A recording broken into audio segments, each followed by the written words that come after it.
What's going on, everybody, and welcome back to Comic Breakdown. In this video, we're going to be jumping into Alien issue number 2. The year is 2195. We have the scientist that is Dr. Zan. She has been stationed on the frozen moon of LV-695, along with her family, her husband Dayton, and her daughter Sasha. They have come here to research for water resources out in the vastness of space. But after Sasha discovered a frozen facehugger, we see Weyland-Yutani drop in announcing that they have bought out this company, and so they own the dig site and all of the research. But something is more dangerous here than they could ever imagine. Frozen deep within inside the ice. The question now remains, what will happen when they crack the surface? Make sure you guys have subscribed to the channel, make sure that you like this video, and with that being said, let's dive into this breakdown.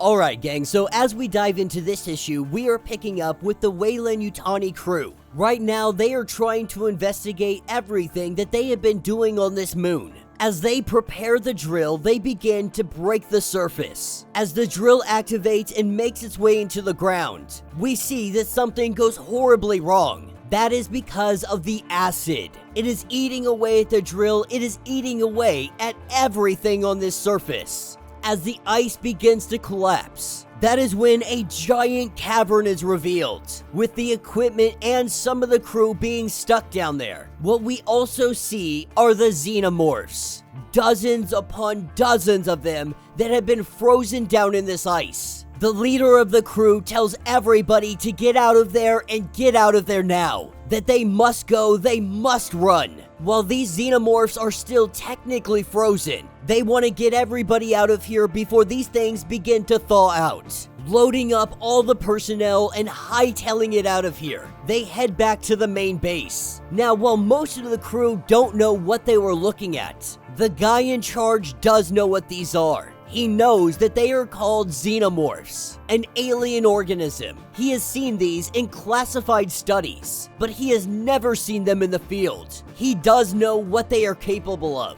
sending a shiver up his spine. They believe that they had made a good getaway. What they didn't know is that there were other Xenomorphs that had been watching them, have been waiting for their opportunity, and now they are ready to strike. This is where we pick up with Sasha, making her way through the ventilation system. She is listening to conversations, listening to the crew members talk about where Sasha might be, because they are all looking for her right now. As she crawls out of one of these vents, she thinks she's able to make a getaway. That's when one of the Weyland crew members grabs hold of her. He grabs her bag, and in doing so, the zipper comes open. What both of them were unaware of is the facehugger. In this backpack, for all of this time, it is finally thawed out. And so when that zipper opens up, it lunges at this man. It grabs hold of his face, and it begins to do what it does. Sasha, having no idea what is going on, she makes a run for it. As we pick up with the crew on the outside, they think that they have made a getaway, but they are lacking communications, unable to talk to the main base. This is when one of the Xenomorphs jumps into the back with the crew, and this is an absolute bloodbath.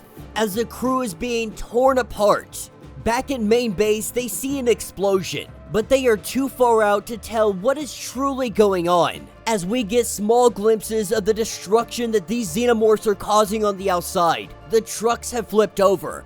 Bodies and body parts in all directions. People running for their lives and Xenomorphs just laying down the hate. With no communication and them not being in sight, the guy in charge pretty much says that the dig team is out there and they are on their own, that they can handle whatever the situation might be. Little do they know that that dig team, they have just been obliterated. Meanwhile, on the Weyland ship, we have Dayton, who has been put into custody, and with the guards relieving one another, they think that Dayton is no threat to them. They think that Dayton is just a nobody, just a loser. But we can see in his eyes that he is a man of violence. As we pick up with the doctor and the leader of the Weyland crew, While they tiptoe around the subject, they know that the doctor has been doing some experimentations, that if she would simply hand over what she calls her legacy, then all of this would go over much smoother. Not only that, but they have her husband in custody. He is guaranteeing that the husband and daughter will be given to her safely. All they want is the research that she has been doing. His thought process is the doctor has been doing unsanctioned experiments. One way or another, they are gonna discover what is going on. As the Weyland crew members find the guy going by the name of Earl, the one who had the face hugger on his face. They find him, they wake him up. This alien creature sitting next to him. They don't know what to make of this thing, but as Earl starts to come to consciousness, saying that he doesn't feel very well, that's when that alien burst out of his chest, trying to make its escape.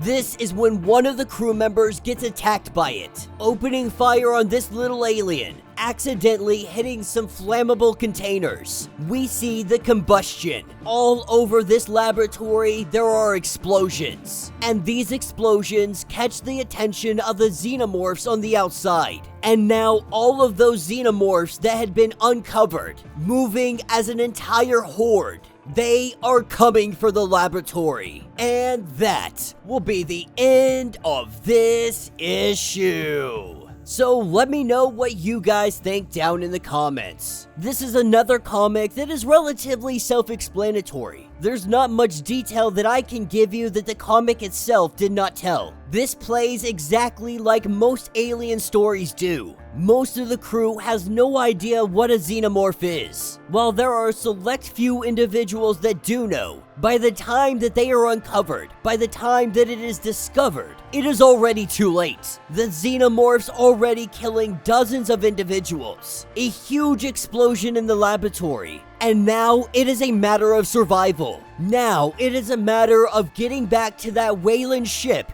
before everybody dies. They are outnumbered, they are outmatched. There is no way that they can survive this without having to do something drastic.